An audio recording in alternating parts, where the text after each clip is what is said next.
Emergency पढ़ रहा था, आपातकाल। सोचा आपके साथ शेयर करूं क्योंकि इसमें कुछ किस्से हैं बड़े इंटरेस्टिंग, तो वो आपके साथ शेयर कर रहा हूँ।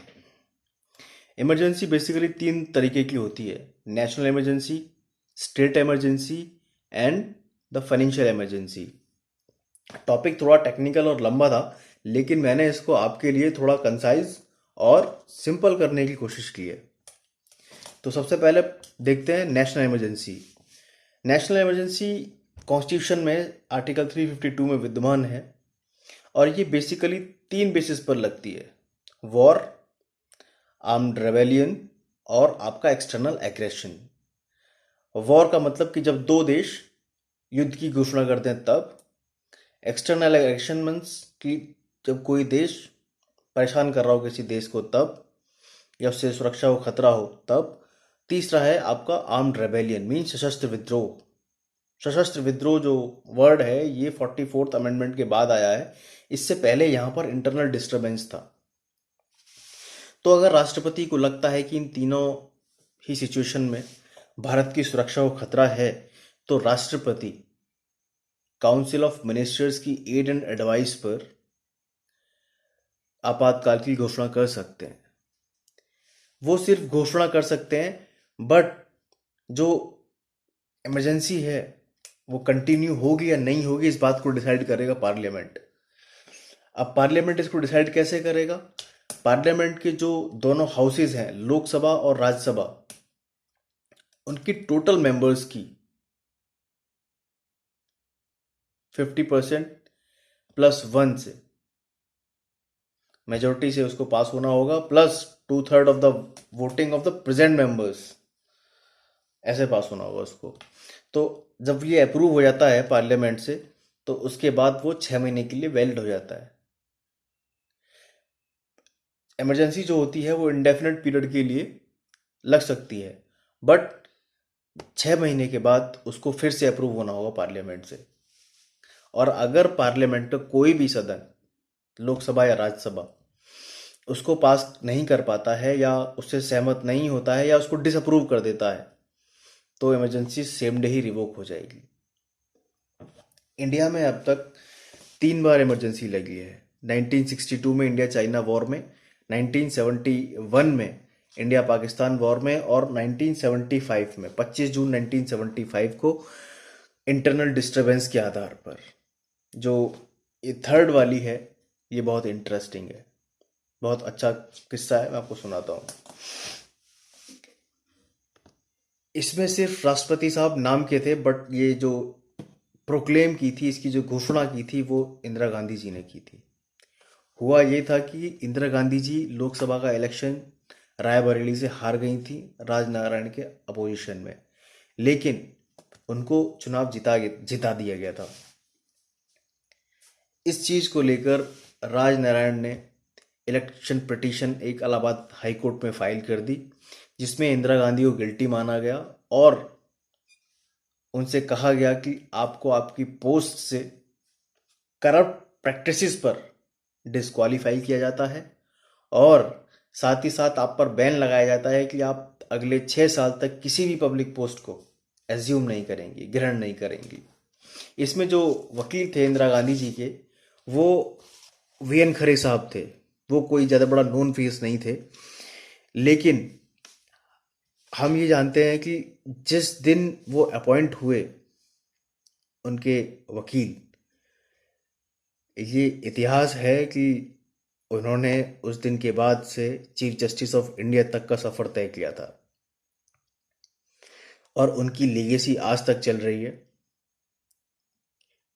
आप जाकर देख सकते हैं इलाहाबाद हाई कोर्ट में। गुजरात दंगे के केस में जो जज साहब थे, जिनकी कोर्ट में सुनवाई हुई थी, जिसमें नरेंद्र मोदी जी एक्यूज थे, उसमें भी वीएन खरे साहब जज साहब थे। राजनारायण के वकील शांति भूषण जी थे। तो अब कुछ क्वेश्चन दिमाग में उठ रहे होंगे कि क्या जुडिशरी इंडिपेंडेंट होती है, नहीं होती है, न्यायपालिका स्वतंत्र है या नहीं है, हाई कोर्ट जजेस और सुप्रीम कोर्ट जजेस जो डायरेक्ट एंट्री होती है जिनकी, वो काबिलियत से बनते हैं या नहीं? सत्ताधारी कानून को अपने तरीके से तोड़ मरोड़ सकते हैं। और एक क्वेश्चन कि क्यों 1975 में कुर्सी बचाने को इमरजेंसी लगा दी। खैर, हाई कोर्ट से हारने के बाद सुप्रीम कोर्ट पहुंची इंदिरा गांधी। इंदिरा गांधी जी ने सुप्रीम कोर्ट में इसको चैलेंज किया, लेकिन कोर्ट वैकेशन पे थी और वैकेशन बेंच ने सिर्फ इंदिरा गांधी जी को कंडीशनल स्टे दिया। अब कंडीशनल स्टे मिलते ही अपोजिशन चढ़ गए और अपोजिशन जो है इस्तीफे की मांग करने लगे, विद्रोह होने लगा। अब इंदिरा गांधी जी को कुर्सी जाती दिखी अपनी। इंदिरा गांधी जी ने फखरुद्दीन अली साहब को बोला कि आप इमरजेंसी डिक्लेयर कर दीजिए इंटरनल डिस्टरबेंस पर। फखरुद्दीन अली अहमद साहब ने बिना काउंसिल ऑफ मिनिस्टर्स की एड एंड एडवाइस के इमरजेंसी डिक्लेयर कर दी। और ये इमरजेंसी इतनी रेस्ट्रिक्टेड थी कि उस दौरान इतना असंवैधानिक, अमानवीय और अनैतिक कृत्य हुए थे कि आज की जो जनरेशन है उसको बर्दाश्त नहीं कर सकती थी। सारे इलेक्शंस रोक दिए गए थे, सारे अपोनेंट लीडर्स गिरफ्तार कर लिए गए थे। अटल बिहारी वाजपेयी, बाबू जगजीवन राम, अडवाणी, जेटली, जितने भी थे ये सब गिरफ्तार कर लिए गए थे और इनडेफिनेट पीरियड के लिए डाल दिए गए थे अंदर। प्लान्स जो गवर्नमेंट के थे वो इतने बेरहम थे, आप नाम से ही पता लग जाएगा आपको। स्लम क्लियरेंस, फैमिली प्लानिंग के नाम पर नसबंदी, अनमेरिड लोगों की नसबंदी कर दी गई। नाम तो बेरहम थे ही थे, इनका अप्लाई भी इनको बड़ी बेरहमी से किया गया था। प्रेस का सेंसर पर डंडा, मतलब आर्टिकल 19 खत्म। जो सरकार चाहती थी सिर्फ वही पेपर में छपता था, जो सरकार चाहती थी वही सिर्फ टीवी पर आता था। गिरफ्तार नेताओं पर मीसा लगा दी गई थी। सारे आर्टिकल जो फंडामेंटल राइट्स थे वो सब खत्म कर दिए गए थे। इवन जीवन जीने का अधिकार आर्टिकल 21 भी खत्म कर दिया गया था। मतलब आपने अपनी कुर्सी को बचाने के लिए 33 करोड़ लोगों के जीवन के अधिकार को खत्म कर दिया था। जो गिरफ्तार नेता थे उन पे मीसा लगा दी गई थी। मीसा ऐसा अधिनियम था जिसमें जो इंदिरा गांधी की सरकार में ही बना था और उसमें सरकार के पास असीमित अधिकार थे। मीन्स किसी को भी उठा कर आप सुरक्षा को लेकर अंदर डाल दीजिए और उस पर 19 महीने तक कोई सुनवाई नहीं हुई।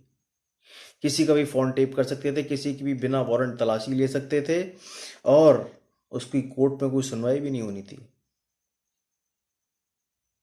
19 महीने के बाद एक ऐसा सुनहरा दिन आया कि जिसमें विद्रोह और इंटरनेशनल प्रेशर प्लस इनके ब्यूरोक्रेट्स की गलत सलाह कि उनको लगा कि अब सिचुएशन ठीक है, अब मैडम चुनाव जीत जाएंगी।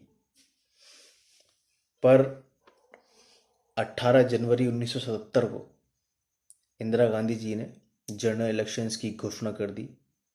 लेकिन इमरजेंसी हटने के बाद ही इंदिरा गांधी जी को लग गया था कि अब वो इलेक्शन नहीं जीतेंगी और वो चुनाव हार जाएंगी, क्योंकि बाबू जगजीवन राम, ये भी एक किस्सा है, बाबू जगजीवन राम ने 6 मार्च को दिल्ली में एक विशाल जनसभा रखी थी जिसमें बेहिसाब भीड़ आनी तय थी, क्योंकि सारे जो मोर्चे थे, सारी जो पार्टीज थी वो मिलकर चुनाव लड़ रहे थे इंदिरा गांधी के अगेंस्ट में। तो इंदिरा गांधी जी ने क्या किया? इंदिरा गांधी जी ने 6 मार्च को एक सुपरहिट फिल्म थी बॉबी, उसको DD1 पर, DD नेशनल पर एयर करा दिया ताकि भीड़ ना पहुंचे। लेकिन भीड़ पहुंची और बाबूजी ने ऐतिहासिक रैली की और उसका परिणाम ये हुआ कि भारत में पहली बार गैर कांग्रेसी सरकार बनी। जनता पार्टी की सरकार ने आते ही सबसे पहले जो काम किया था वो बड़ा अच्छा काम किया था। उन्होंने 44th अमेंडमेंट किया कॉन्स्टिट्यूशन में और उन्होंने इंटरनल डिस्टरबेंस वर्ड को हटाकर आर्म्ड रेबेलियन वर्ड वहां पर लगाया, जिसका मतलब था कि विद्रोह सशस्त्र हो तो आपातकाल लग सकता है, अदरवाइज धरने वरने इन सबके अधिकार दे दिए। दूसरा, उन्होंने आर्टिकल 21 और 22 जीवन जीने के अधिकार को खत्म नहीं किया जाएगा। चाहे कैसी भी इमरजेंसी हो, आप जीवन जीने के अधिकार को खत्म नहीं कर सकते हैं, उसको आप कोर्ट से एग्जीक्यूट करा सकते हैं। तीसरी चीज, बिना काउंसिल ऑफ मिनिस्टर्स के रिटर्न एडवाइस के राष्ट्रपति जी आपातकाल की घोषणा नहीं कर सकते हैं। और चौथी सबसे बड़ी चीज जो थी वो ये थी कि इमरजेंसी का जो ऑर्डर था राष्ट्रपति जी का, उसको आप जुडिशियल रिव्यू के अंदर रखा गया था कि आप उस ऑर्डर को भी कोर्ट में जुडिशियल रिव्यू के लिए बोल सकते हैं, न्यायिक पुनर्विलोकन के लिए। तो ये थी इमरजेंसी और किस्सा इमरजेंसी का, इंटरनल डिस्टर्बेंस वाला, इंदिरा गांधी जी वाला। तो अगली वीडियो में बात करेंगे स्टेट इमरजेंसी की और फाइनेंशियल इमरजेंसी की। आज तक भारत में वित्तीय आपात नहीं लगा है और आशा करता हूँ कि अभी ना लगे। जय हिंद, जय भारत।